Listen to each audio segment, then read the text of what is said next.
Baby, I'm a hit. Ladies and gentlemen, Legit.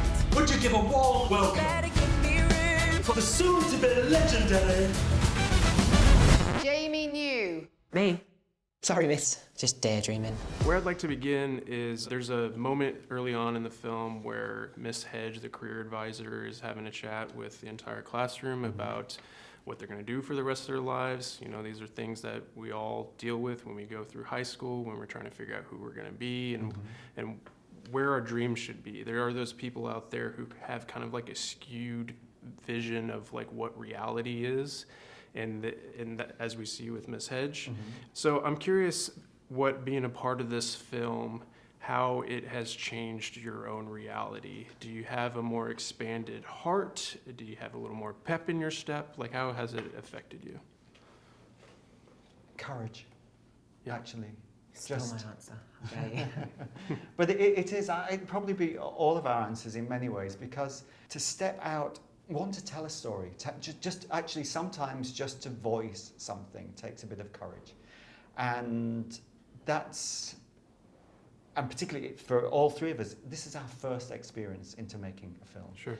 So obviously there's a lot of stuff that we had to learn, there's a lot of it, but to pass through fear was my biggest thing, and I think we all do that on a daily basis. Yeah. And that really was what inspired me to make this story, is Jamie Campbell's courage to step into the world and say, actually he wrote to documentary makers.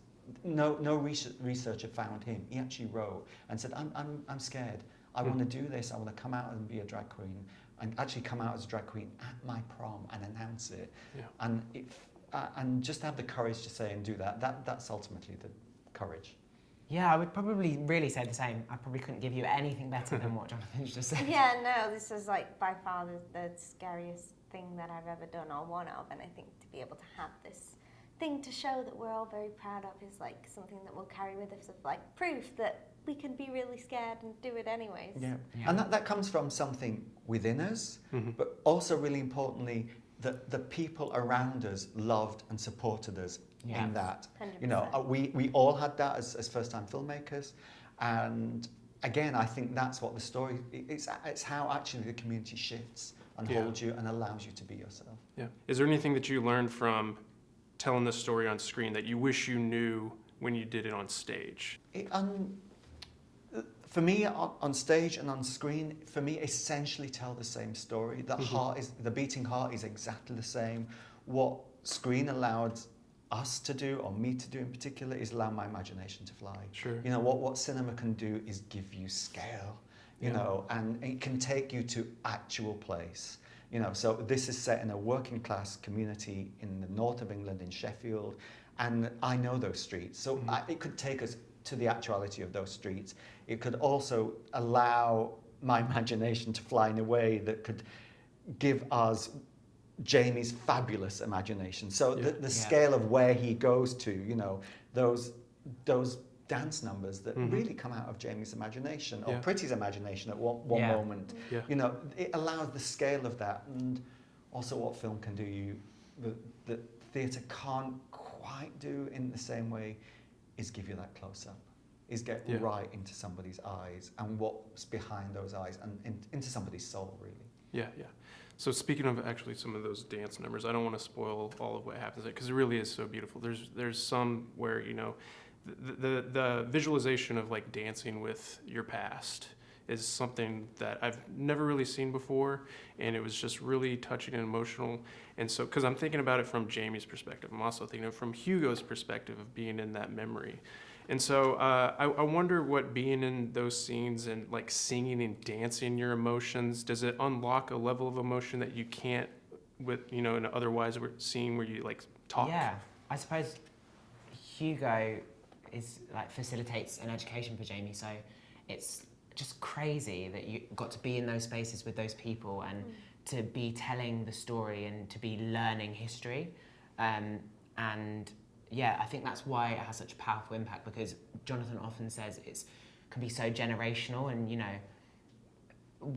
we are, because of things like RuPaul's Drag Race, we are in a much more free place with drag and gender expression than we were years and years and years ago. And as a younger generation, it's important that we retell the history that we may have missed. And you know, lots of the history, admittedly, I'd missed quite a lot of it, and you know, had to dig deep and like learn some stuff. And Johnny was, you know, you were there on those marches, you were there, and you know, it was nice to hear you talk about that. And also music takes you to places. Sure. We all have songs, music in our lives, and you can hear a song and you can go back. Yep. And it takes you back.